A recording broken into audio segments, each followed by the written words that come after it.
What's going on, guys? Welcome to another episode of the Duke Basketball Corner podcast with Adam Comero, your host as usual.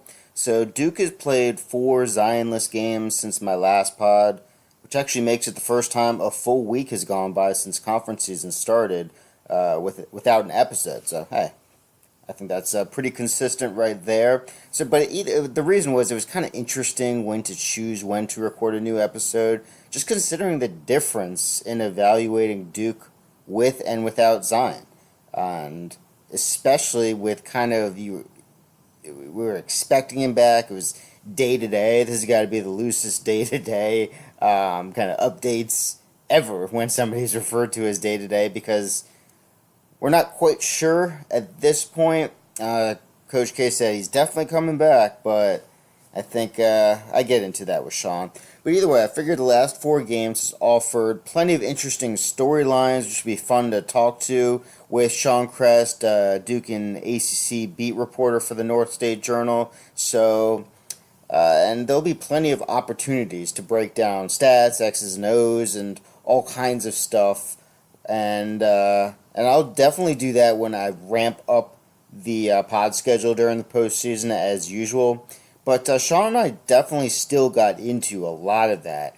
But with senior night, the mental aspect of playing without Zion, and of course the usual Mike Buckmire portion of the pod, I think this is a real fun episode. We deep dive a lot.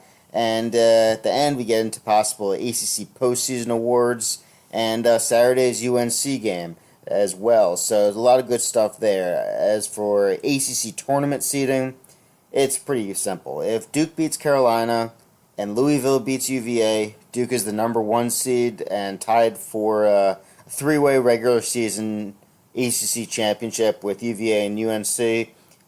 If Duke wins and UVA wins, number 2 seed. If Duke loses, no matter what else happens, number 3 seed.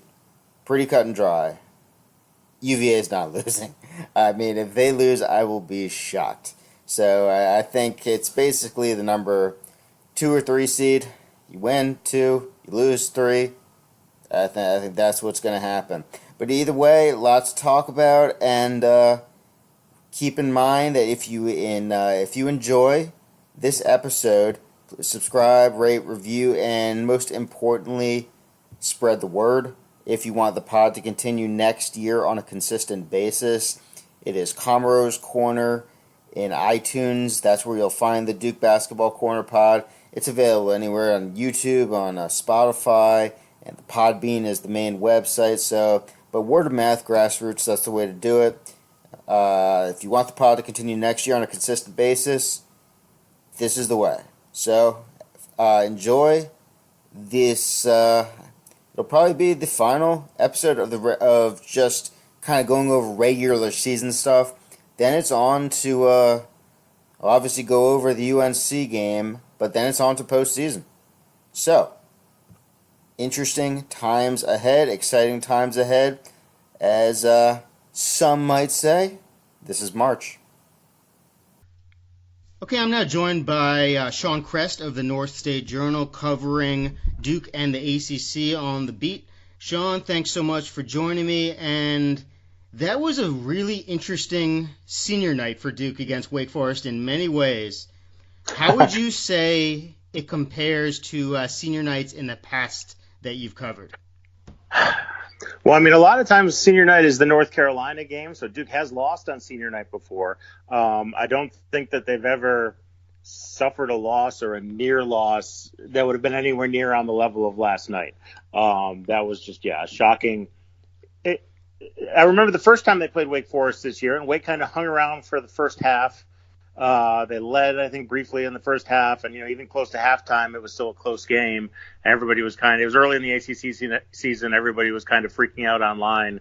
What's wrong with Duke? And you just kind of got the feeling that they were going to pull away, which they did in the second half in Winston-Salem. And you kind of got the same feeling last night that was what was going to happen, that they're just letting them hang around for a while, and Wake just never went away. And it was, you're looking and suddenly there's 8 minutes left and it's still a 1-point game. There's 6 minutes left. There's 4 minutes left. It was just a very weird game. Just, it kind of defied all expectations, I think, of going into what last night was going to be like. Yeah, and I think that has been, I wouldn't say a worrisome, but, well, I mean, I guess you can, at times, a worrisome tendency for Duke to just, I think energy is just the biggest thing by far for Duke. Whatever can create energy for the team in any game is a good thing, and they have started out slow in some games, and that's what makes Zion so important. When they come out in the second half, he's basically a ball of energy, and combined with his physical stature, they just usually roll teams, because all it takes is for Duke to grab that quick momentum, and it's done. So, the first half, as you were saying, with the first game against Wake, yeah, definitely the same thing. And yesterday, I was wondering if that would happen as well. And obviously, it didn't. Let me ask the final shot. It wouldn't have counted anyway. It hadn't left the hand. But with you watching live, did you think it would have watching it live? And how did the fans react? Yeah, I thought they had lost. I thought it was going in. It rolled around. I thought Duke has just lost this game. This is, this is just all the different planning for, ACC tournament seedings, what's going to be at stake at the Carolina game, and you can just throw it all out because no one expected that to happen last night. It didn't occur to me live that it might be after the buzzer. It looked like it was fine, and like I said, it looked like it was going in. The fans, they kind of held their breath there, but it was, they're fans. They're loud and they're supportive, and they kind of erupted as soon as it fell off. I think they knew before I did that it hadn't gone in, and it was just kind of. And I watched a replay this morning, and you kind of see they have the angle from behind the basket, and you can see the entire student section just kind of leap up as one just as it falls off. So I thought that was a pretty good. That was a pretty good picture of what the fans' reaction was. Yeah, I think the fans were really great throughout the game. I mean, for senior night, and especially you never quite know how it's going to go. I mean, I don't know this, and that's what I'm interested for you to give input on. I think everyone was kind of hoping, possibly expecting, kind of this Hollywood type of senior night where Zion would come back. And then when he was announced he was out, I think it kind of took the air out of some fans. But I'm just saying how I might think it would happen. But how did you feel the effect in Cameron Indoor, or were they just on point from the get-go? I mean, the announcement came out, at least for the media, the announcement came out mid-afternoon that Zion wouldn't be playing. So it's not like it was a sudden game time decision or anything like that. So I don't think there was any letdown from the fans as far as that. I was surprised that he didn't play, just because it seemed like all indications on the teleconference the day before, Kay seemed optimistic, said he was on step 4 of the 4-step process. And it just kind of made sense that you'd play him against that opponent just to kind of work off the rust, get the conditioning, run up and down the court before the big games, before Carolina, and then of course the tournaments. So just from a bringing him back from an injury standpoint, I thought it made sense not to give him a full game, but to give him just some good minutes in the first and second half. But that didn't happen. But I don't think that affected the mood in Cameron in any way at all. I didn't see any quotes from Zion anywhere. Are they? Is he talking to the media at all, or no access right now? Well, I mean, we get the locker room after the games, and it's he's not hanging out in the he's not undressing, he's not changing, he's not hanging out in that area of the locker room. So no, we don't have access to him. I don't think they're denying us access to him. I just think that he's not there after the games because he hadn't played. So I don't know where he goes, but there's a million different rooms and annexes off the locker room. But yeah, he's not in there immediately after the game when we get to go in.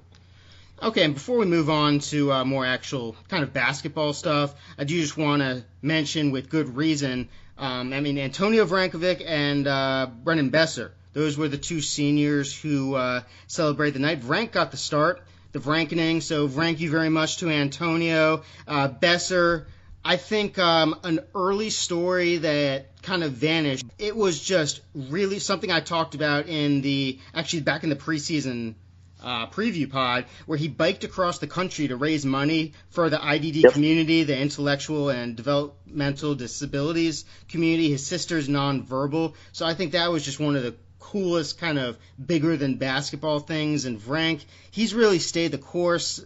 He rarely gets playing time, but always with a good attitude. Did you have a chance to speak to either, if not both of them? If so, what were some of what they said after the game as for how they feel about their Duke career? I mean, I've spoken to them a few times over the year. I didn't talk to them last night just because, again, that's one of the things that the game kind of changed the script on you, where you're assuming you're going to be doing a senior night story and talk about their contributions, and then instead you've got this near upset that you have to cover. So no, I had to talk to the main contributors to the game, so I didn't get a chance to really to catch up with them as much as I would have liked to. But yeah, no, I think both of them, kind of hope that they would have more of an on-court impact, especially their senior year. But they, no, you never saw either of them let down at all. You never, they were always very positive, always among the first ones off the bench. When there was a good play or when there was a timeout. It was. I think Vrankovic would have been the captain, except I knew he wasn't going to go a lot of minutes this year. You can't give the captaincy to somebody who's not going to be out there on a regular basis. But I think as far as his attitude and his leadership, he did all that he could in the role that he had. He kind of acted like an extra captain, even though he didn't have the official title. And then Besser, we got to talk to Besser before his bike trip across the country, which was very interesting. Like you said, his sister suffers from that ailment, and he was trying to raise money for that. And he actually had never done cycling before. Like, he'd done it as a hobby, but it's not like he was, he'd never been in races, never done distances or anything like that. We asked him beforehand, and he said he just kind of rode around Durham on his bike, and now he was going to go cross country. And at first he was going to try to run cross country, but he had about the same experience running as biking, and experts convinced him that it was probably safer to take the bike, that he was less likely to hurt himself or suffer an injury biking than he was if he tried to run that distance. So it was it was something you could see that he's got a big heart, and that he was able to accomplish that is quite a feat for him. Yeah, I mean, most people's bike rides are kind of down the street or on a trail. His bike rides is across the country, so great. That's a great thing he did. Another part of the game that really warmed my heart as the big Mike Buckmire fan, the basically the head of the bandwagon for Mike Buckmire. Anyone who doesn't quite know what I'm saying, search Twitter. 99.9% of Mike Buckmire tweets are from me. I talked to Shawn a little bit about this last time, about his relationship with Zion, which is just really cool. And something which is, I always just kind of tweet random things about Buckmire as a joke anyway, but this morning I saw Marilyn Payne, an ACC reporter. She had a video clip from the end of the game where Jack White, I'm sure everyone knows by now that, he stepped on the line on the inbounds pass after Brandon Childress scored.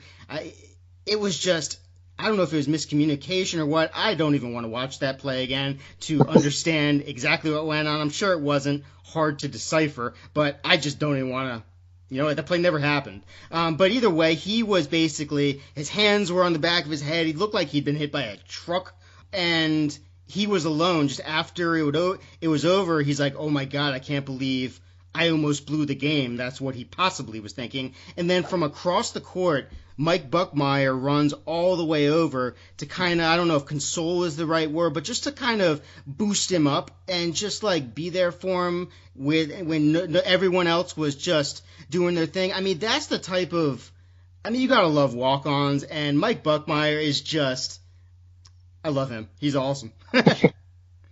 And he does that. He does that a lot, and he especially with Jack White, I've noticed that in recent games, because kind of how you feel about Buckmire is how I've been feeling about Jack White when he was going through that horrible shooting slump. And Coach K has said this a few times, that he just takes everything so seriously and so personally. And you knew if anyone in college basketball should not go through that, it was him, because people always say shooters have to keep shooting, but you know that he was going back to his room and just agonizing over every video of every shot he took, because that's the way that he reacts when things don't go well, when he gets criticized, things like that.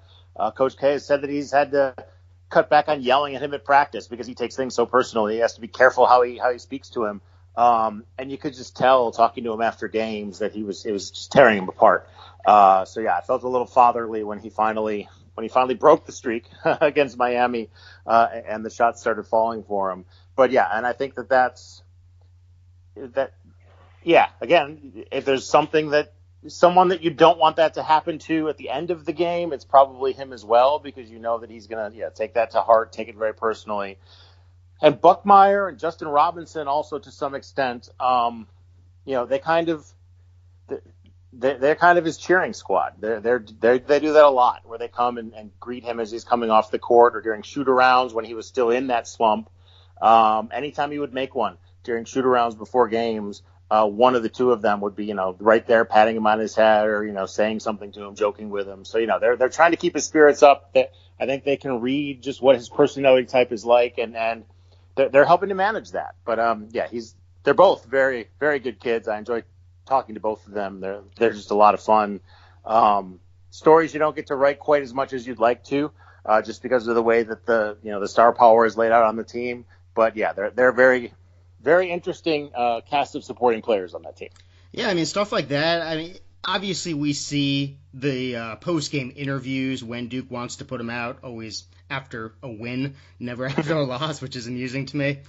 But, I mean, stuff like Jack White taking stuff really seriously, I would have no idea about that. So it is that's great insight to get to know about the player's mindset. I actually wrongly possibly considered him somebody who might actually be the guy to lighten the mood for some of the stars, like someone like Cam Reddish, who struggled at times. Turns out that Jack White's the one who's the kind of takes things really to heart. So yeah, I mean that's really great information. That it's just nice to have some insight into these players besides just what they put out on the official social media or what we see them do on the court as basketball players.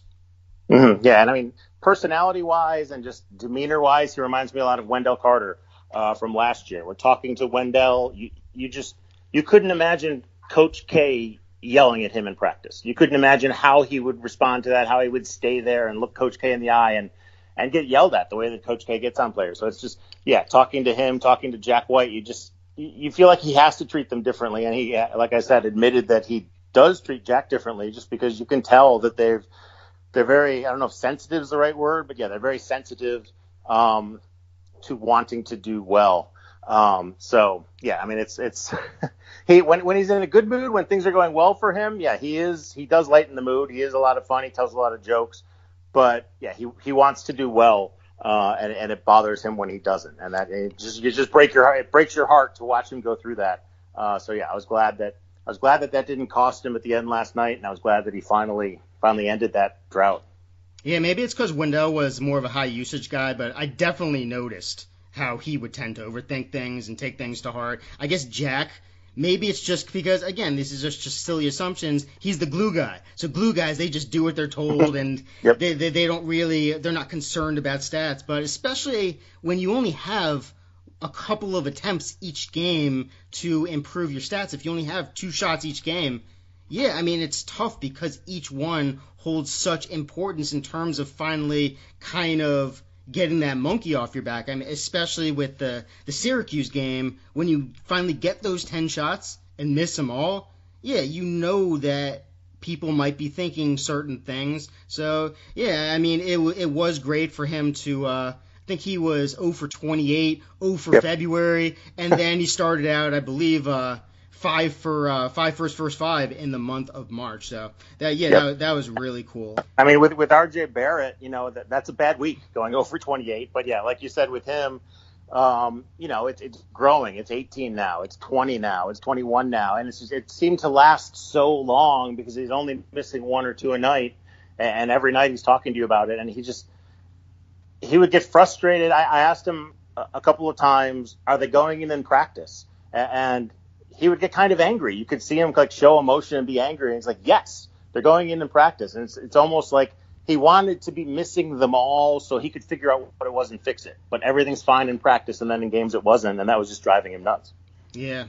Okay, so the team, I mean, I would say the two biggest kind of, I guess, overall, I don't know if you want to call them narratives or storyline, but, 9 of the 18 conference games, assuming Zion does not play against UNC, they haven't had the full lineup. I mean, I don't really think it's a huge deal with their talent to go into a game knowing they're missing one of the players, but I think, the FSU game, the Syracuse game, and Syracuse first game, and the UNC game, just to lose guys all of a sudden. There's just really no way to game plan for that. So I think that's what made it really difficult. So that's one of the storylines. And then something that Kay said, and this is just my opinion. I'm not even sure. I mean, I guess you just have to take him at his word.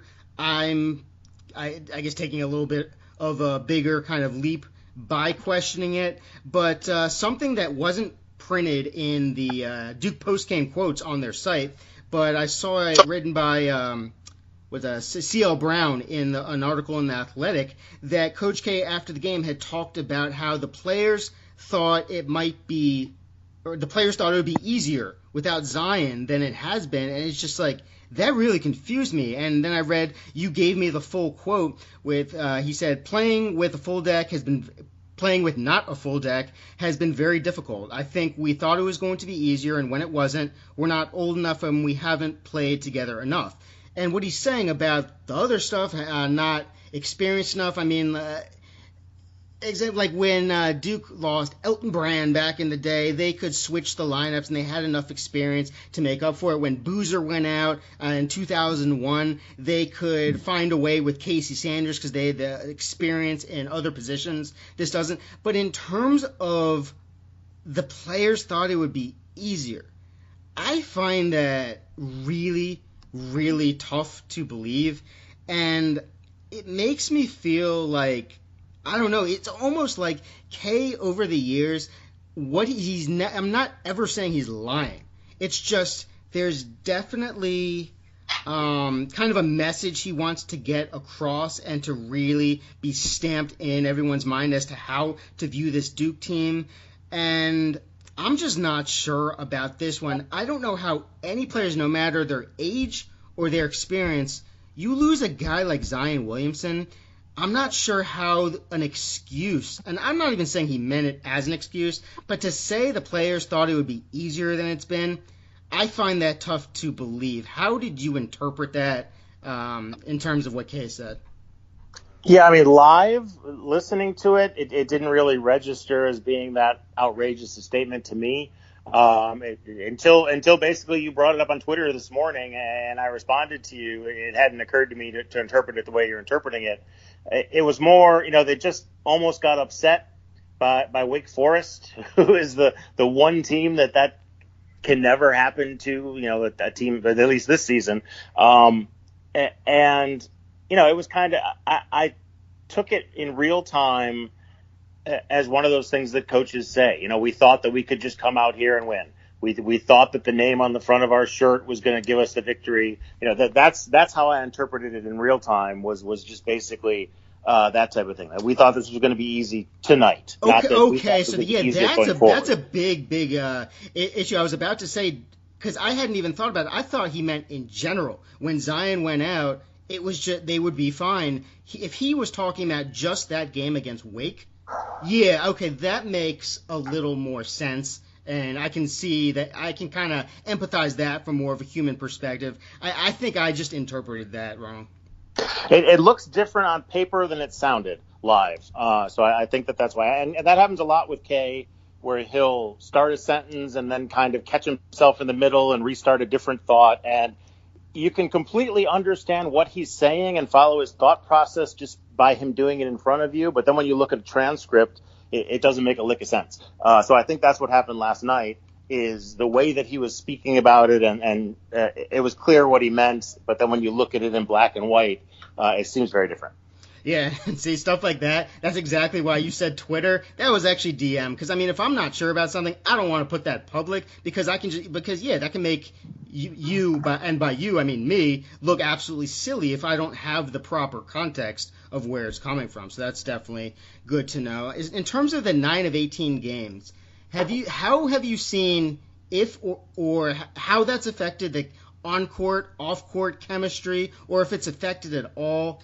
How do you think the players have reacted to just not having a full squad most of the time? I think in 2017 there was kind of everyone was in and out of the lineup, and especially this year Reddish missed the second half way back versus Eastern Michigan. Zion poked in the eye, Florida State. Then Trey early against Syracuse. And then Cam. I don't think anyone thought he would miss Syracuse just before the game. Zion immediately against North Carolina. So it's just these random occurrences. It's not like injuries where they're going to be after something. It's just all of a sudden it happens. So how has it affected their on-court, off-court demeanor and also just in straight basketball-wise? You do lose guys to injury all the time. You also lose guys to foul trouble. You game plan to have a guy, and then he picks up 2 fouls in the opening minute and a third foul when he comes back into the game, and you don't have him for a half or for 30 minutes. So that stuff does happen, even if it's not an injury. I understand psychologically an injury. Watching a guy blow out his shoe and go down like that, or watching Trey Jones take that hard fall, that does something psychologically a little different. But it was tough when Kay was talking after both of those games about how difficult it was. It was tough it was tough for me anyway to figure out what the difference is between if they had just been calling a very strict game and Zion Williamson picked up 3 early fouls. Why is this different? But they do react differently. And I think that's also maybe part of the reason they're bringing Zion back so slowly is that Krzyzewski didn't like the way that they reacted when that happened in the Syracuse game and in the UNC game, because they I don't want to say panicked, but they didn't have their game plan and they couldn't freelance, I guess would be a better word for it. And they struggled to figure out what to do without it all written out for them, or whatever.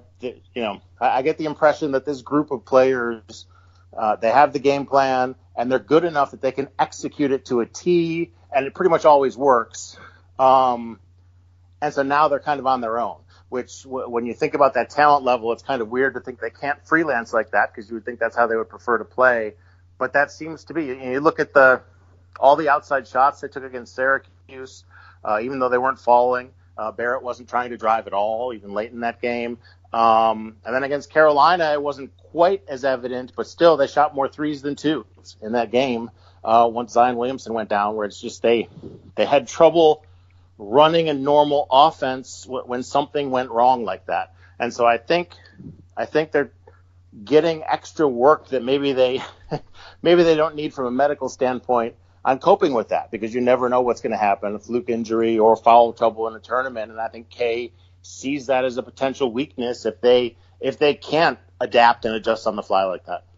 Yeah, Syracuse, I've gone over that a lot on other pods in terms, RJ was shooting 50% in the second half, and I think, he played all 40 against FSU, and just to lose 2 of the guys, and I think just to carry the full weight, you could just see his legs die, and he was the only one who could create.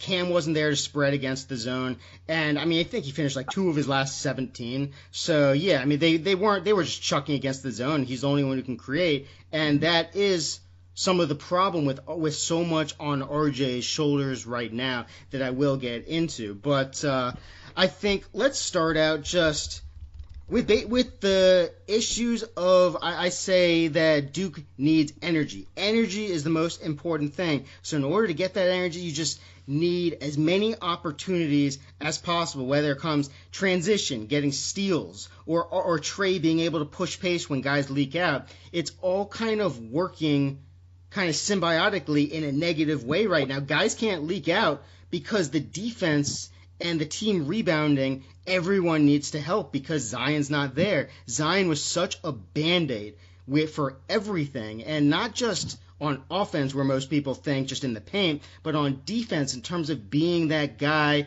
who can really, even though he's 6'7", I mean, he is just fearsome as a rim protector and the steals. I mean, if you look at their steals right now, it's nuts. I mean, they are not. I think they have either 5 or 6 total steals in besides Miami, the other 3 games out of the last 4. And the steal percentage, it's below 5%. So everyone, when Trey was out, most people thought like that's why the steal percentage, it wasn't even that bad at that time. But with Zion, you can really see how much of a Band-Aid he was and how he allows other players to take risks. And when other teams are in transition, he can kind of stalk them and hunt them down kind of like a LeBron from behind. So I think Zion is just the ultimate Band-Aid. And if Duke's not getting transition, the offensive rebounds are a lot less, very much related to Zion. The free throws, they're not getting to the line as much. And they've had outlier 3-point games, which have hidden some of the struggles before, where Florida State and Virginia and Notre Dame, I mean, those are the 3 games, and 2 of those games, Florida State and Virginia, they could have easily gone down if not for just crazy shooting that you just can't expect from a team that's bad in half court with Zion, really bad without him. So what's the biggest difference? I would say what part of the game has been most affected without Zion, or is it just a combo of everything? I mean, I would agree with you that they feel it more on defense than offense. His shot blocking, both in terms of kind of the momentum building or the psychological effect that they have, but also the fact a lot of his block shots, even though they're spectacular to watch, they don't go 10 rows up in the stands. You know, he keeps them alive. He blocks them and kind of starts a break. Except for the one where he jumped 25 feet to block DeAndre Hunter. Yes, that's true. Yeah. But no, they could use a block shot to trigger a break, and that's been gone. And the other thing is, like you said, the steals have dwindled without him. Like Trey Jones is basically the only one getting steals right now, and he's doing that in his on-the-ball defense when they cross half court, essentially. Cam Reddish had been second on the team in steals, and he might have gotten 1 in one of the games, but his steals have almost disappeared entirely because I think he's feeling that loss of Zion, where he could freelance a little bit, as they're trapping, as they're trying to get the ball into run their offense. He could kind of freelance out and strip the ball or poke it away or things like that. And he doesn't get those opportunities now just because everything on defense is harder without Zion there, either under the basket or he's good enough where he can come out and help trap at half court, even though he's a big guy. So I think you're seeing it a lot in a lot of different aspects on the defensive end. Yeah, I mean, very rarely have they actually been forced by an opponent to play kind of a grinded out half court game. It came against Texas Tech, and Trey really stepped up there with harassing defense and a whole bunch of steals that helped him out. In a really low scoring game where they struggled to hit anything in half court. And then Virginia was just that random game where RJ started 5 of 5 from deep. I'm talking about the second Virginia game, obviously. And it's just what came out of nowhere.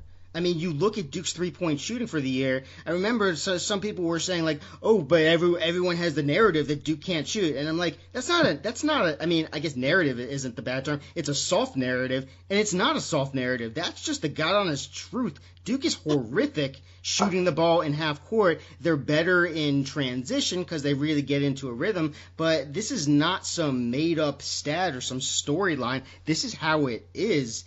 And it's tough right now, especially with having the trouble of finding a real second scorer. Some other quick stats of Duke's 7 conference games with the highest turnover percentage on offense. 6 have come without Zion. So, I mean, that's something that was really impressive early on with Duke being such a young team. They were really protecting the ball very well, which is something last year's team had trouble with. And Zion, the passing lanes closed down. Teams are sinking down low and really forcing Duke to beat them from outside, leaving Trey all alone in the half court. And with Duke still trying to get to the rim, Sometimes they try to do too much. The turnover rate's gone up. The 3 games with the lowest offensive rebound percentage have come in the last 5.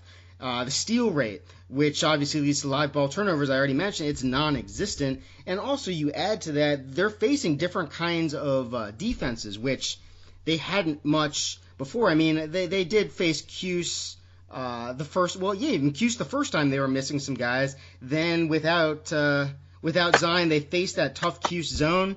Then the Virginia Tech matchup zone, which doesn't get nearly enough credit. I thought that was a tough matchup for when you're just starting to get used to playing without Zion. I actually thought the offense was pretty good. That was the one game where the defense was just, it was terrible. And then Wake, I actually thought they would play a little bit of zone and matchup like the first game. That didn't happen. They were straight man, but it's still, without Zion, you have these constant adjustments going on, and something that you started to talk about, and I'd like if you could go a little more in depth, how Kay said we basically, in order to get that run going and get more energy, we had to stop drawing up plays. We had to just basically run simple motion offense, and that's when it got going. And that's interesting to me, because when you have a guy like O'Connell in there, he's going to have his issues on defense. So when he's in, I want to see them draw stuff up. But if it really is that much of a struggle to run set plays, then I guess that's why his minutes have been inconsistent, because they're better off just kind of, as you said, freelancing. And so do you think, if you could just go a little more into freelancing versus actually running sets? Yeah, I mean, that's there are a lot of ways where Duke and Carolina seem to have almost switched roles this year. That's something that Roy Williams has always done, where they freelance. He rarely calls set plays, and this year in a couple of their close late games, he's had to call timeouts and call set plays. So you've got kind of Roy Williams taking a page from Kay, and Kay taking a page from Roy Williams, just based on the way things are going this year. But I think you hit on a lot of it. It's such a change without Zion. You don't have one, or a lot of times 2 or even 3 guys on the other team's defense who are on, at least partial Zion beat, where they've got to keep an eye on him. They've got to sag back. They've got to, be ready to help out against Zion if the ball gets to him. And that lets them focus more of their attention on the guy in front of him. So I think that's they haven't practiced plays like that, because this injury is still relatively recent. So they don't have the set plays really with what defenses are showing them now. So I think that might be part of it. But yeah, I think that it also could be just that the way things were going last night, it was one of those things where you just kind of throw up your hands and say nothing else has worked. So let's just see if we can make something happen and try that. We'll just change things up. Maybe it was, just Coach K playing the psychology card, seeing what they could do if he gives them the reins. Yeah, I mean, I did think K made a great adjustment against Syracuse, but at the same time, I don't know why he wasn't doing it in the first place. I mean, it's the question of, I wish there were actually stats to show. I guess it would differ among different kinds of rosters, but whether or not it works better to have someone kind of posting at the high or just at the high post against the 2-3, receiving that pass and making play from there, or flashing to the high post. And Duke really started off in the second Syracuse matchup with just RJ. He was there, and everything worked around him, and there was just nothing going on. In the second half, that's when Kay started using Trey Jones and Alex O'Connell really flashing to that high post, and it just created everything. And all it takes is just a little bit of momentum, and that's all it takes for this team. Even without Zion, they're uber talented, so all of a sudden they built off that momentum and ran with it. So, yeah, I mean, that was a great adjustment. I think there could be a little more like that, but I think, I mean, there's not obviously many 2-3 teams, especially 2-3s like Cuse, so it's tough to say. I want to see more of those types of adjustments. But, I mean, like, Trey Jones, I just think he could be used better, but at the same time, that's what is so interesting right now. As for how do you deal with young guys who you don't want to load them up with too much, and how much do you change the offense if you are expecting Zion back? Because you don't want to reinvent everything. and fill up these guys' heads with too much. But at the same time, I think he can do a little more in-game and game-to-game strategically. So, I mean, that to me, that's just an interesting dilemma. How do you see that? Yeah, I think that I think they're expecting Zion back, and so I think that that's why they haven't put in as many changes as you might expect. If you were out for the year, I think that these last few games would have looked very different. I think that the coaching staff, especially, they had a little extra practice time in recent days, and so I think the coaching staff would have put something together and kind of revamped things and gotten them, with some adjustments. But I think that they're in a sense waiting for Zion to come back, and they're trying to do the best they can without him there. And I think that that's also, again, why Kay is making sure that he doesn't come back too soon, where he wants them to get this experience. He wants them to have to figure it out on their own. Again, this is borrowing a page from Roy Williams, why he doesn't call timeouts. He wants them to figure this out on their own, and they're going to need to, both in tournament time this year and for the freshmen, in the NBA. They're going to have to be able to do that. That's a skill that you're going to need. And so I think that he's found that at times lacking in certain games this year. And so I think that that's what he's doing. And the other thing about the freelancing, I think one thing that O'Connell does well that really no one else that plays regularly does is he can move without the ball. Everyone else is kind of used to having the ball in their hands all the time, and they're good at driving. They're good at they're good at shooting from the outside. They're good at dribbling. They're good at posting up, but they're not good at running through screens and just making things happen. And so I think that that's the other thing that freelance style did, is kind of take advantage of O'Connell, who's kind of a high energy guy, and he does things that they really don't have anyone else that can do it. Okay, so you got RJ basically shouldering the entire load against Wake, and you're just really looking for that number 2 scorer, whether it's going to be Cam or O'Connell.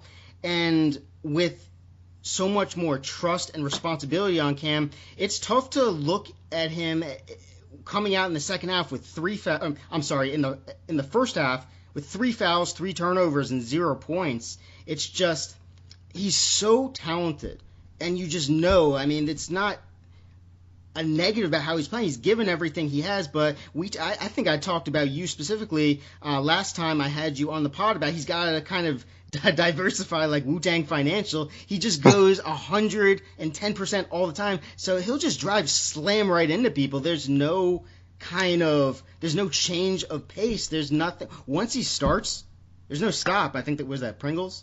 Mm-hmm. Yep. Yeah, there you go. Yes. So how have you evaluated Cam's kind of inconsistency right now? Yeah, and I think it's no surprise that his fouls were mostly on charges last night. That he, that, like you said, he's not necessarily out of control, but he's gonna just go in there and make contact and not make any effort to get around. Now, it seemed like, especially in the Miami game, he was starting to do that. He had a couple of really impressive spin moves, and he was just he was trying to be elusive when he was driving, as opposed to just being a bull and going straight forward and trying to get to the hoop. You saw that a bit more in the Miami game, and it seemed like, I made a note of it because I'm like, well, this is a change.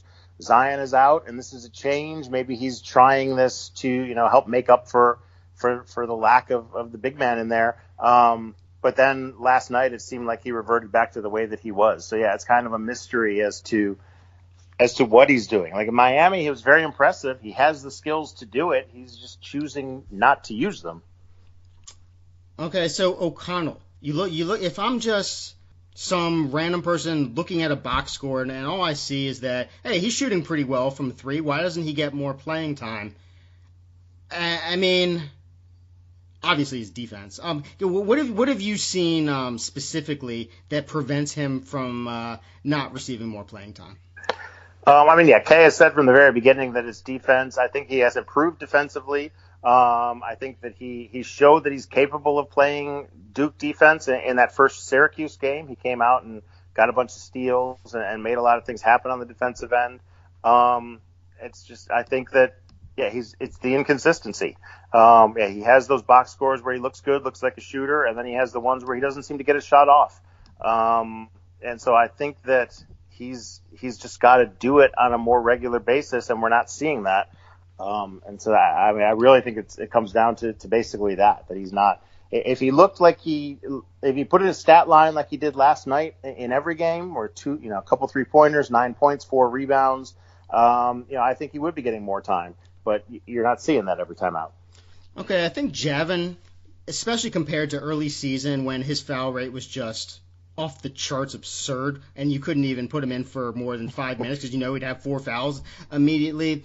I think he's really improved. He's not kind of bouncing around. He's not all jittery. He's really kind of settled into his role, especially yesterday. I mean, he's never going to be some sort of lockdown defender, but I think he's making a ton of great plays, especially Duke's getting destroyed at times in transition, and he's saving, along with Jack White. They've both made some crazy plays on defense at the rim to save Duke from getting taken advantage of in transition.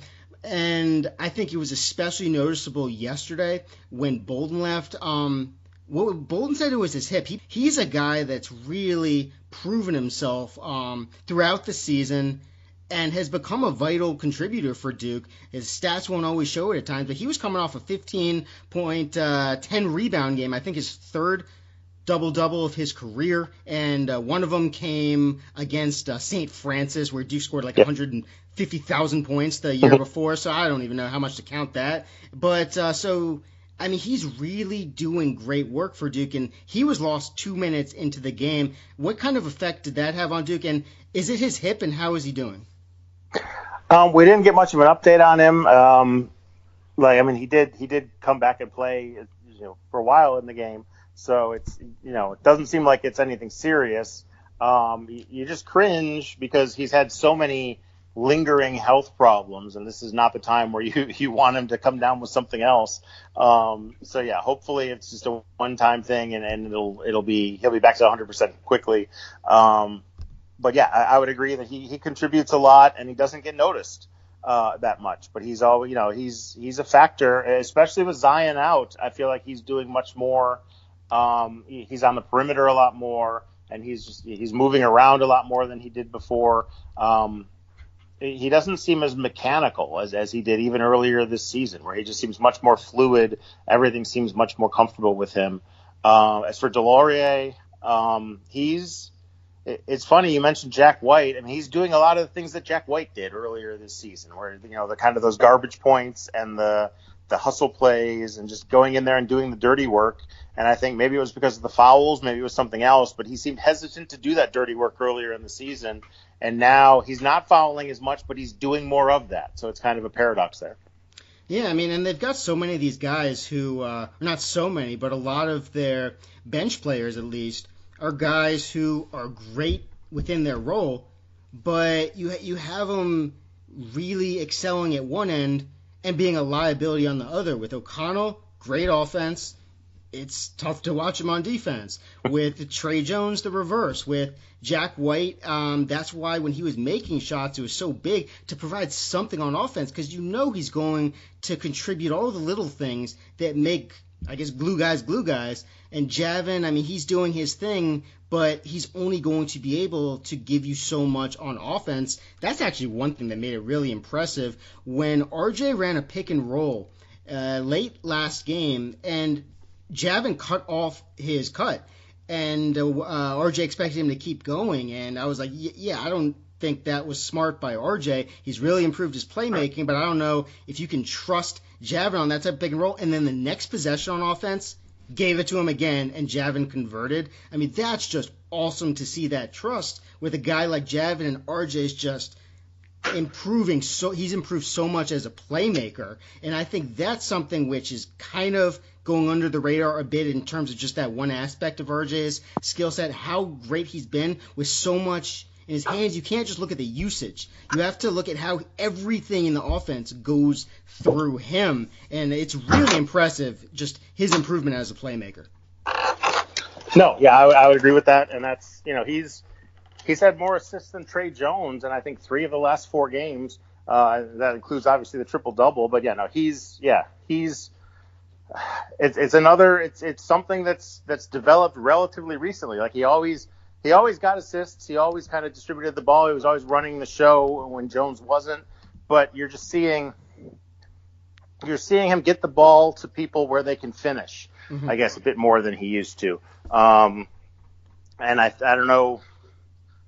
I've been trying for the last few games to make sense of why that would be something that you needed now. Maybe it's just that Williamson is so good at finishing on his own that you don't need to do that type of thing. And he's aware that with the guys around him now that he does need to help them a little bit more. Maybe it's as simple as that. But I've been very, very surprised by his sudden uptick in assist numbers in recent games.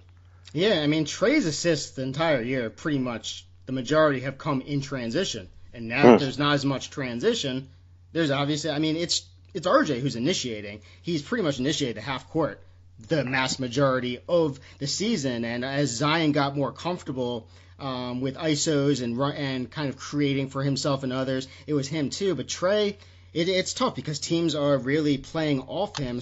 But I thought yesterday was actually one of the best games he's played in the entire season. And I actually tweeted that, and right after he got his leg caught up, so I thought I jinxed him. He was injured, but nope, he was right back. I think he called it a Charlie horse, and man, I've thought at times, I mean, he's a fantastic defender, but he got a little too much credit, and that's not to take away anything. Yesterday, I'm not sure he gets enough for what he did yesterday, especially, I mean, again, with the energy. He was diving all over the place, kind of just taking risks, and that's something Duke has to do in order to create energy.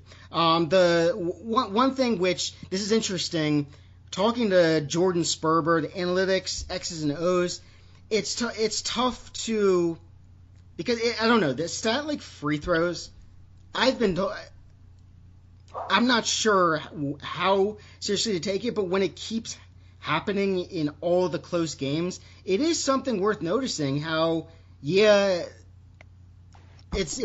doesn't add up to a ton of points if they're not a great free throw shooting team, but when it really is exposed down the stretch, that's when it becomes worrisome. And you look at the close Duke games this season, Louisville did not affect it. I mean, it's almost worth wondering if that Louisville run didn't happen, with Louisville looking like deers in headlights and never seeing a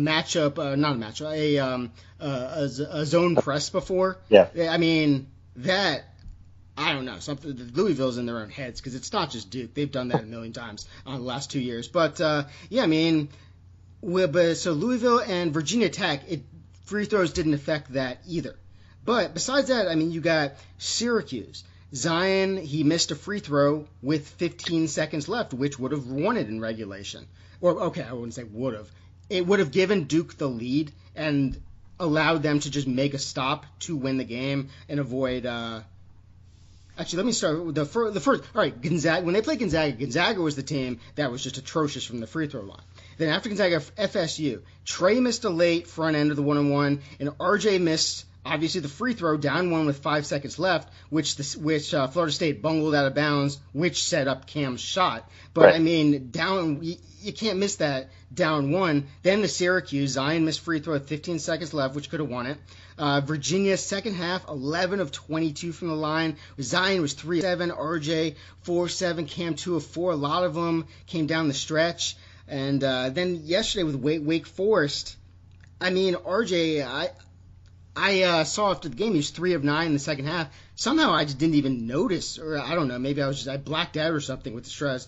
But he missed his last 5, including 3 inside of like 2 minutes 10 seconds left, and it's just I don't know.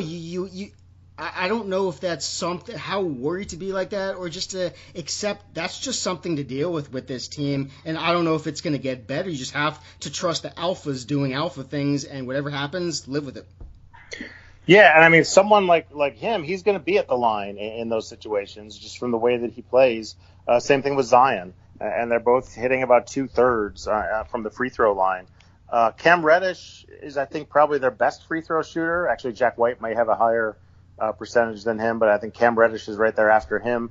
But he doesn't get to the line anywhere near as much as somebody of that talent should. And I think that's what we were talking about before with just the way he's been playing, where he's not doing what he needs to do to pick up those fouls. Because I think if you had Reddish at the line in at least some of those situations late in the game, as opposed to just Barrett and Williamson, things wouldn't look quite as bad. But their good shooters aren't the ones that are getting to the line. And for whatever reason, the ones that are getting to the line haven't been making them. And so I think it's been long enough that you've got to say that this is who they are. It's not just that they're in a slump, but they're going to hit 2/3 from the line, and that's what you've got to expect. And hope that it doesn't come late in the game when it's close. Yeah, I mean, you got 7 games that have been decided by 5 or less, and 5 of them have directly been free throw related. So, I mean, including the one where Gonzaga almost blew it themselves from the line, missing everything. I would say I don't think too much about this, especially during the year, but it is just kind of interesting because it is around the time, especially since Duke played their last home game of the season. With we know 3 of the guys are going pro with Marcus Bolden and Trey Jones. Let's start with Trey.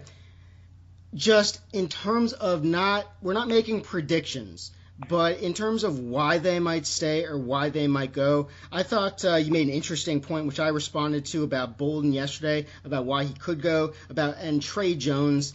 I mean, I'll say it would shock me if he stayed. I'll go out on a limb because it's a really bad draft, and I'm not sure in Duke's system a point guard has the chance to really boost their stock. It's not a point guard helped system. That's just the way it is. He always likes to run it with wings. I mean, So Trey, I think he's gone.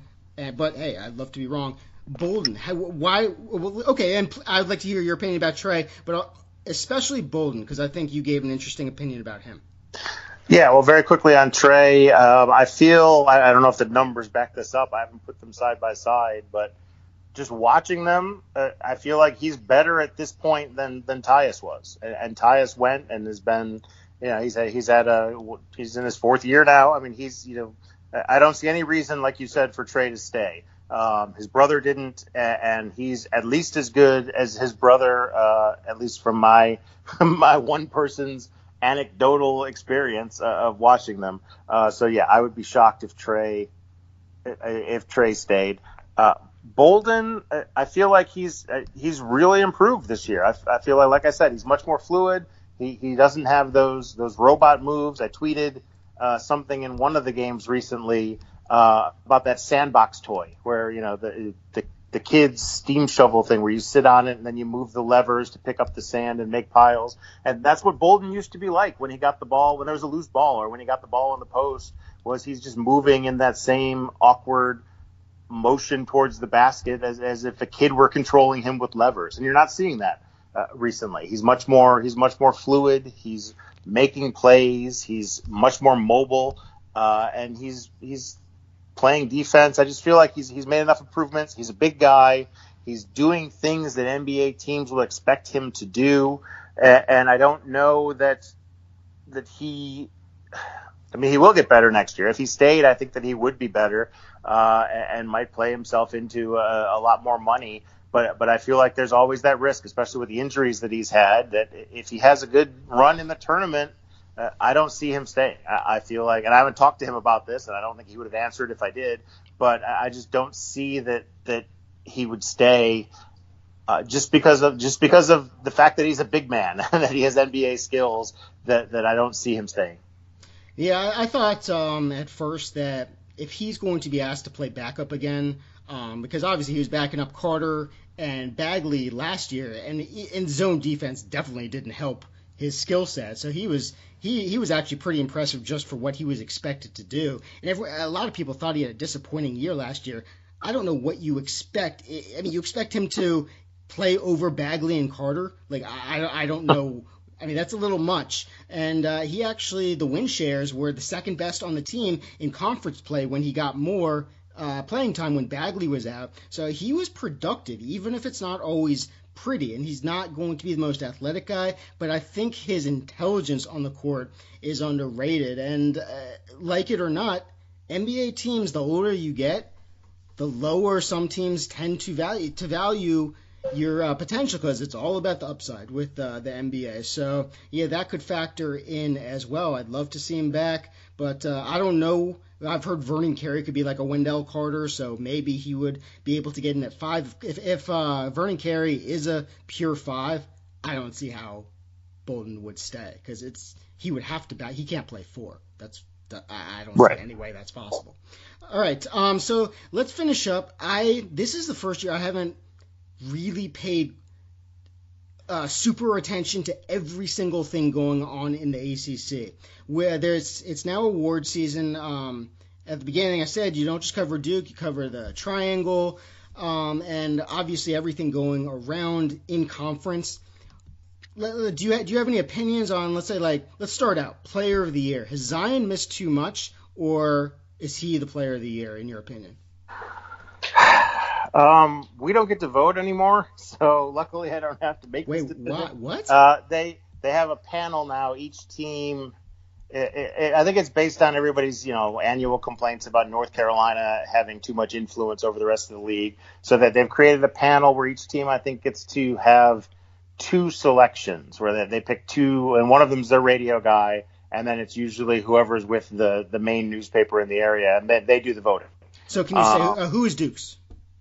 I would assume it's Steve Wiseman from the News and Observer. I don't know that for sure, but it would be a miscarriage of justice if he didn't get to cast the vote for Duke. And then the other one would be the radio guy, Shoemate. So those would be the 2 for Duke.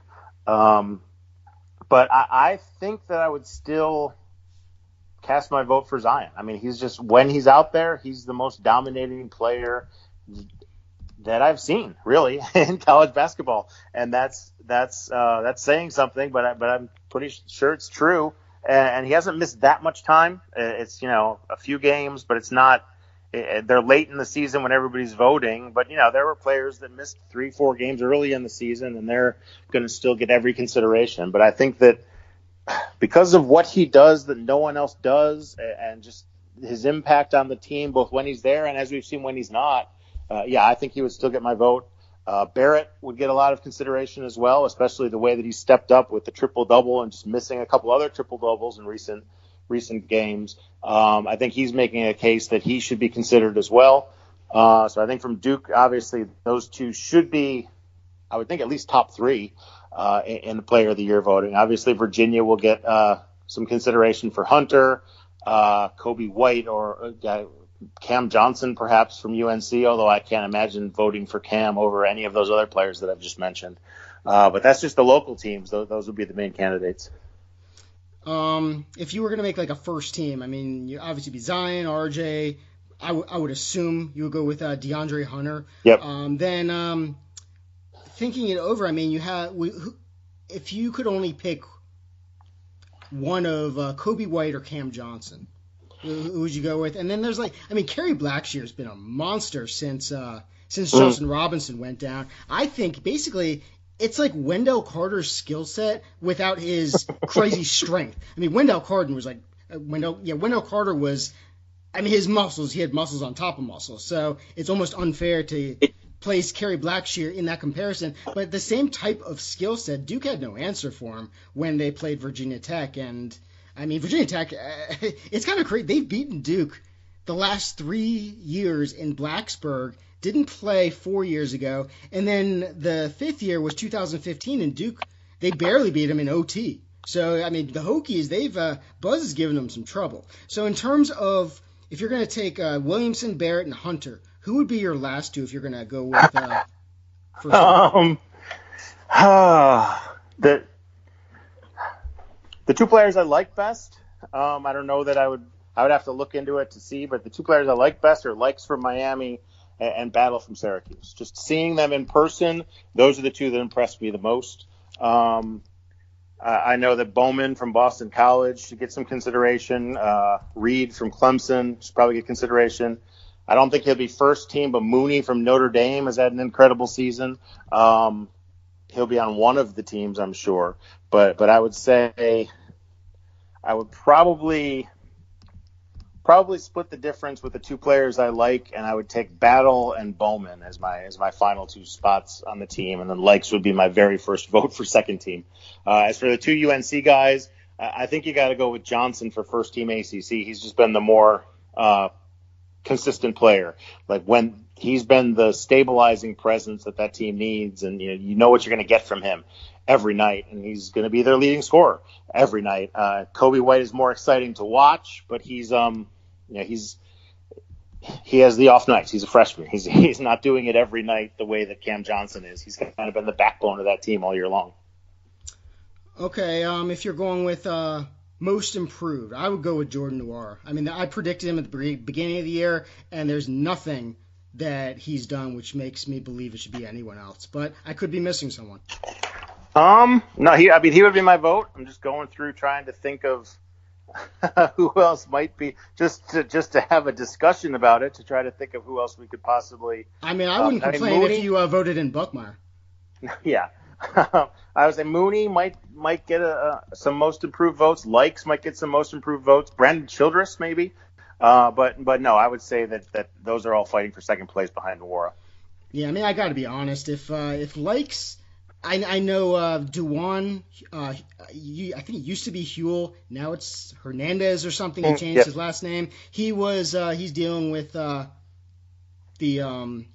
agent stuff that I don't have enough information to even talk about that. But I mean, if Miami had him, Likes would be at a whole different level. Because I mean, Duke, their entire defense was just based on stopping him, and there was no other option. I mean, Trey did a good job, but Duke would just shade everyone over and switch big guys onto him and just wore him down. It was frustrating, and I will say that with bias because I love my little dude Likes. He's from Gonzaga, and by Gonzaga, I'm not talking the state of Washington. I'm talking about D.C., and he's the one guy I went on Twitter and said, please recruit this dude. He's a great kid. I mean, he went to Miami, and the first thing he did was to see if they were a good fit for the engineering program, which he wanted to do. I'm like, oh, look at that. He's a little nerd, and he's a baller. What more could you want? So I really wish Duke had recruited him. To say he would have been a fan favorite wouldn't even have come close. But, I mean, he looks like he's doing really well at Miami. Really fun to watch. Great kid.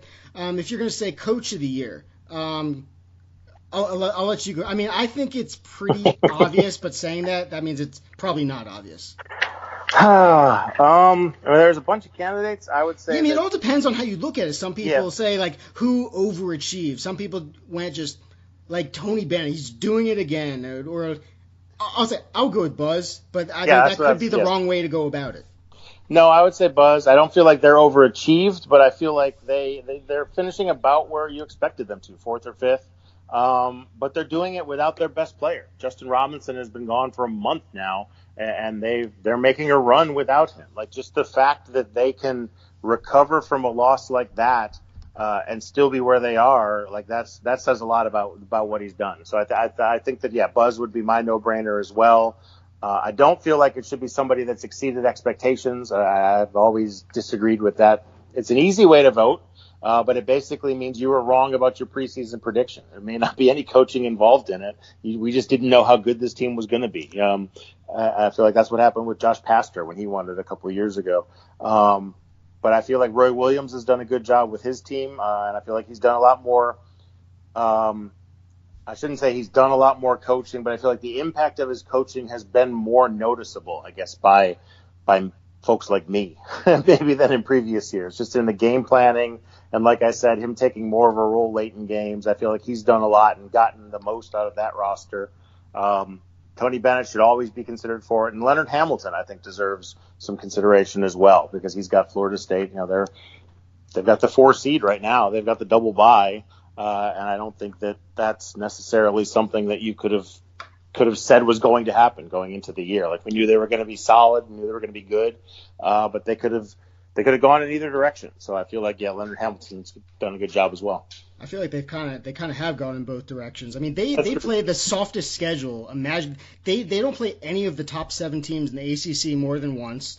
They lost to Boston College, I think, and they lost to another kind of.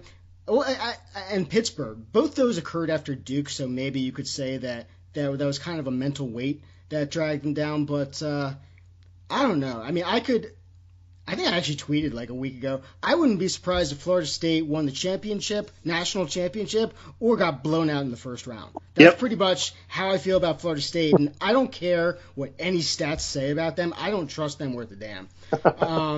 And Tony Bennett, I got to give him credit because he has more talent than he's ever had, and he's not just doing the same old. And while many might want to say, oh, it's because of what happened last year, which somehow people love to ignore the fact they did not have DeAndre Hunter last year, which was at least against UMBC, which was very important.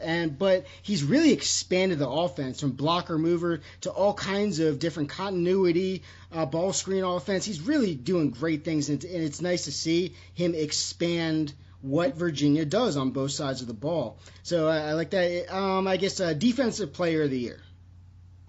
I'll say Hunter just because I don't know anyone else. Yeah, it's got to be a Virginia guy. I feel like Hunter. I feel like you could make a case for Zion just because he does the spectacular stuff on defense. So I think he'll get some votes because of that. But yeah, I think that's Hunter's to lose. I can't, and maybe Mooney might get some votes as well, but I don't think Notre Dame was good enough that he'll be in contention to win that award. But I think he should get some votes anyway. Can't really think of anybody on UNC that stands out as far as defense. I mean, Trey Jones gets some votes as well.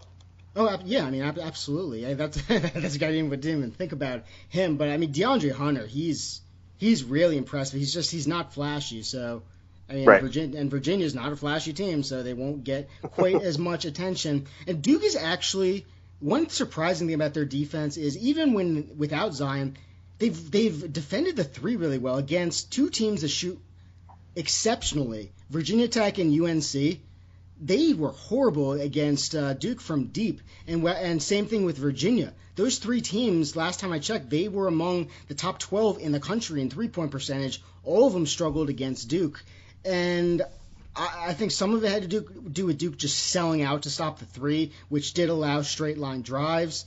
But it's also just really the length of Duke. But as someone who watches UNC plenty, is this the best shooting UNC team you've seen? Because the 2005 team was really good, but this team they can really stroke it. Yeah, absolutely. This is the best. At least since Roy's been there, this is the best shooting team, and I can't think of many of Dean's teams that I would have said were better than them. Yeah, they've got. Luke May is inconsistent from out there, but he doesn't take that many shots from out there. Especially with Luke May and Kenny Williams having down years. Yep. But yeah, Cameron Johnson and then Kobe White, when he's on, he can just take a game, and you're not going to win if Kobe White is on. It's that simple. So I feel like I think UNC fans are used to kind of cringing when they shoot from outside, and you haven't done that this year. They've been much more consistent. They're fun to watch when they're hitting from outside. Yeah, I mean, I think it's necessary because, I mean, what I worried most about UNC at the beginning of the year was they only had one guy. Actually, I didn't even know I thought it might be Nazir Little, who would be the one guy who could create off the dribble. I hadn't seen him. I don't really pay attention to recruiting. Turns out he can't. It's Kobe White. But nobody else can. Everyone else, it's more reliant on what the offense generates. So the fact they are such a great shooting team, I think that has been vital for what they do. Although if they're not hitting, then it's a lot on Kobe White's shoulders. But that's why they use so much transition, so they won't be bogged down in half court. All right, so with Duke against Carolina, last thing, Carolina's they're going to have two players, or definitely one in is it Sterling Manley or Garrison Brooks, who wasn't there at the first matchup? Sterling Manley. Okay, so they're going to have him, another big, and are they going to have Leaky Black? Do you know that?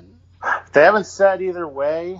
They were originally, maybe not officially, but it was looking like Black was going to be back before Manley. It was kind of a surprise that Manley just kind of went out on the field after Roy Williams went out on the court after Roy Williams went down in the Clemson game. So I don't think anybody expected that to happen. I know that Black hasn't been dressing, like Manley's at least been dressing out for several games before he went in, but it was a surprise that he went in, and especially with a big guy, he's been out that long, you feel like his his stamina is probably down. He doesn't have his wind. That they may just shut him down and hope that the NCAA will give him another year. So it was a bit of a surprise to see him go in. But yeah, I thought that Leakey was going to come back before Manley, so I would expect him back. And I feel like you want him back before the tournament start so that you can work him in and at least get him. You don't want him feeling his way through in tournament time. So yeah, I would think that we would see him at least a little bit against Duke. So what do you think are some of what's going to be the main factors of how Saturday's result will be determined? I think the inside battle. I think that Luke May had one of those career games that he always seems to have against Triangle. Let me ask you, they guarded him mostly with Jack White when Zion left, and with you had to make such a quick decision. I would doubt that would remain the case at least often this Saturday. What kind of switch or change do you think Kay might possibly make? I might put Bolden on him because I know that Bolden struggled against Brooks. Bolden did not have a good game against Garrison Brooks. So maybe try someone else on Brooks and see if Bolden can take care of May for you. That would be at least something that I would try, unless there's some obvious reason that Kay knows and I don't not to do that. But I feel like that would be kind of the natural thing because the matchup was not good against either guy for Duke with what they had in the first game. But I think the inside battle is going to be one of the main keys. At least you can't let Carolina kill you inside like they basically did in that first game with all the points and with all the rebounding. You've got to at least mitigate the damage somewhat, not to let them just have their way in there. Yeah, especially Duke. I'm not saying they would have won or even come close, but it would have been interesting to see what would have happened. They were down something like 10 with a couple minutes left, and they got like a couple turnovers, and they would just give them back. I think 5 times I remember counting in the second half. They would turn UNC over and literally immediately give it right back. So it's just making sure you're efficient on those turnovers, especially now when they're not really creating turnovers. That was the last game against a legit competition. No disrespect to Miami, but Carolina's a higher tier. And that was the last game against a higher tier where they were able to force turnovers. And you could say, desperation possibly created some of those. But do you think we might see more of the zone press, or would that be playing right into UNC's hands since they run more than any team in the country besides Savannah State? And they're going to run against whatever you do. So, I would think that it would be good to show them a different look. I would think, zone press, just give them something. They've still got a freshman point guard, maybe the end of the season, but he's still a freshman, despite what everybody likes to say about their freshmen at this point in the year. He is still a freshman. He hasn't been through an entire season yet. So, throw the zone press at him, see what he can do against that, and see if that slows them down at least a little bit. And then if they break it on a regular basis, then you'll try something else. But no, I would definitely have that. And I don't know if you start off the game with it or wait until a key moment to break it out. But I think we'll see that at some point on Saturday. Yes. Yeah, if we see that, I would assume we'd see more Jordan Goldwire. It's scary to me that UNC, with how good a shooting team they are, they beat Duke pretty handily while struggling, to put it lightly, from deep. So hopefully they don't get it going. And with Duke UNC, you just never know. You kind of throw the records away. When Zion got injured, that just changed everything. You rarely see blowouts in this series. So as long as everyone who starts the game healthy stays healthy, I think it should be an entertaining game at least. And I think the inside battle will determine a lot. I think Cam Reddish, this could be a huge game for him. Well, we'll see what happens. Shawn, thank you so much. Is there anything else you've seen about Duke or the players or anything ACC related that you've seen? Well, let me just say, Kay said it would be probably not even the first ACC tournament game. He's not making anything in stone. But he said hopefully Duke plays more than one game in the ACC tournament so Zion can get some work before the NCAA tournament. So it didn't sound like much. It doesn't sound like he's playing Saturday or possibly the first game of the ACC tournament. Yeah, but at this time of the year, you always wonder about gamesmanship and things like that. Now, Kay doesn't do that a lot. Like they're more straightforward about we're not going to have this guy than I think a lot of teams are. You don't get a lot of information about what the injury is or when they're coming back, but if they're not going to have him for a game, you generally find out early. They're not going to make it a game time decision. So I don't know that it's gamesmanship. I think that he's just telling us what it seems like at this moment. So yeah, I would think that it would be a surprise at this point if we see Zion for Saturday. Again, I didn't interpret hopefully we play more than one game as meaning he wouldn't play in the first one, just that he needs playing time. He needs to play back into shape and he needs time on the floor. So hopefully we give him a couple of games to do that. Oh, and you know what? I mean, I would probably get crap if I didn't. I mean, it's not a huge story, but still at the same time, I think some might want to know if you might have any information on just the communication between of what's going on with Joey Baker. Is there anything you can tell us about why the red shirt? I mean, I don't think it was any sort of conspiracy. And if you want to believe that Baker might have been pressured into it, that's your own deal. I am very player first, and on this one, you know what? I have total trust that Kay handled things as he should. I obviously don't know. Is there anything you can tell anyone about the Joey Baker situation? Well, I don't know much more than you do. I do know that they did talk about it beforehand. It wasn't just like a spur of the moment thing, like Baker get in there. No, I mean they did talk about it beforehand, and I think it's just he's been doing better in practice. He's been impressive. You see it a lot more in football usually than basketball, where they decide he's done well enough in practice that we're taking the red shirt off. And so I think they were down a guy and he was doing better, and so that's kind of what I've pieced together just from what it seems like probably happened. I don't have any inside information that is, but no, I don't see that there was anything. I don't see that he was pressured into it or that it was a panic move or anything like that. I don't see any evidence that that's the case. I had to ask, and that's totally fine. I don't think there's anything out of the ordinary with it either. Hopefully he is able to contribute. If not, I think he's still what he's been through in a good way in practice and kind of building his body. It'll help him for next year no matter what. Shawn, thank you so much for giving your time. A lot of great insight into Duke right now. It's a lot of very interesting storylines. It's not just basketball. There's a lot of interesting storylines about what's going on injury-wise, about what's going on mentally, about just how – I mean, this is such an interesting team on and off the court. So I think there was a lot of great insight you gave. I assume you are going to be continuing. Are you going to the ACC tournament? Yep, I will be there. Where is that this year? Charlotte. It's in Charlotte this year. Oh, okay.